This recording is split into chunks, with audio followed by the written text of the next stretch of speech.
Esse é o vídeo número 4, nosso último vídeo, onde a gente vai falar um pouco sobre o sacro nas poesias do Bocage. A poesia que a gente selecionou foi Ó Trevas, Imutais a Natureza. Nesse vídeo a gente vai falar um pouco sobre o sacro, como eu já havia comentado, e um pouco do contexto histórico. Espero que gostem.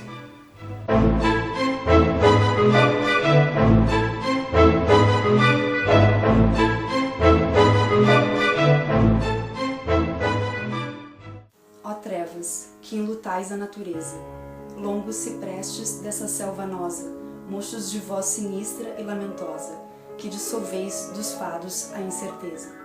Manes, surgidos da morada acesa, onde de horror sem fim Plutão se goza, não aterreis esta alma dolorosa, que é mais triste que vós minha tristeza. Perdi o galardão da fé mais pura, esperanças frustrei do amor mais terno, a posse de celeste formosura. Volvei, pois sombras vãs ao fogo eterno, e lamentando minha desventura, movereis a piedade o mesmo inferno. Bom, Bocage morreu em 1805 e nessa fase da vida dele ele tendia muito pro lado sentimentalista dos sonetos dele. Ele tratava sobre questões amorosas, sobre angústias que ele tinha na vida e tal. O existencialismo, a melancolia, né? São questões existenciais, e eu acho que vale frisar que ele estava próximo à morte, ou ele sabia que estava próximo à morte. Sim, ele já sabia da doença, né? Sim, Do aneurisma que ele tinha. Por conta dessa descoberta da doença que ele resolveu se reconciliar com Deus, Sim. né? E aquela postura anticlerical que ele tinha se reverteu completamente, né? Sim. Porque, claro, na hora que aperta, a gente acaba recorrendo a Deus, a Sim, fé, exatamente. não é mesmo? E eu acho que essa angústia, essa questão existencial, a presença da morte, lembra muito Augusto dos Anjos e Álvares de Azevedo, que em seus poemas Sim. também traziam essa questão existencial muito forte, muito presente. Influenciado, inclusive, pelo Lord Byron, né? O byronismo, que foi também um dos precursores, né, dessas questões existenciais, da angústia, da questão da morte, de prever a morte e escrever sobre isso, né?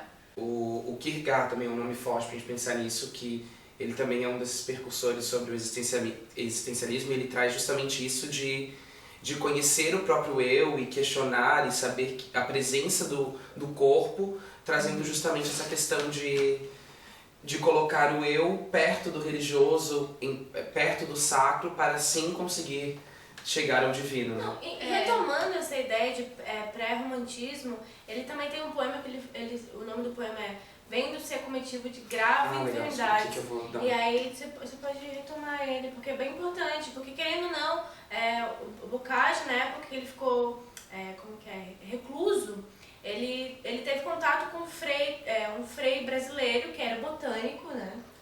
Legal. É legal a gente também pensar que o Bocage veio ao Brasil, né? Ele ficou um período curto aqui no Brasil, mas naquelas viagens que ele fez antes de ser perseguido pelo governo e acabar sendo entregue à Inquisição, ele acabou passando aqui pelo Brasil também. Não só pelo Brasil, como pela China, por Macau, Sim. pela Índia.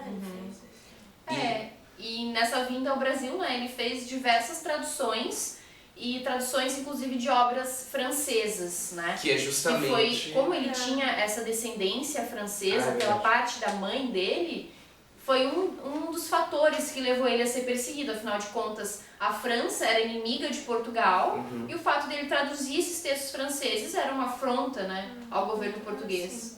Bom, voltando aqui ao poema que a Camila tinha citado, que se chama Vendo-se acometido de grave enfermidade, eu vou ler a terceira estrofe, que é um terceto do soneto, que é assim. Ó, vem da idade horrenda, irmã da morte, vem que esta alma azedada, mil conflitos, não se assombra do teu, bem que mais forte. Então aqui dá pra ver bem essa questão, ele cita a morte como irmã, né? Então ele tem essa proximidade... Que vai ter a morte. Essa proximidade com a morte, né? Acho só importante também retomar o que a Camila havia falado sobre o frei, que ele teve contato, né? Um frei brasileiro, que foi para Portugal, então eles tiveram esse contato e ele teve muita influência sobre essas questões relacionadas a Deus, né? Exatamente, por ser um frei, né? Justamente por isso. Exatamente. Então, a poesia sacra dele retoma mais ou menos a síntese da poesia sacra dele é a reconciliação com Deus. De tanta coisa que ele já escreveu, ele tenta reconciliar com Deus, assim. Acho importante ressaltar. Sim. Bom, gente, a gente se despede por aqui. Esse é o nosso último vídeo. Aqui a gente conseguiu, a gente pretende pelo menos ter conseguido mostrar para vocês um pouco sobre esse poeta multifacetado, talentosíssimo, que traz na sua obra uma vasta composição de poemas e de temas e de maneiras de abordar, às vezes até o mesmo tema. Então a gente espera que vocês tenham gostado, que isso também seja útil para a pesquisa de vocês. Muito obrigado e até a próxima!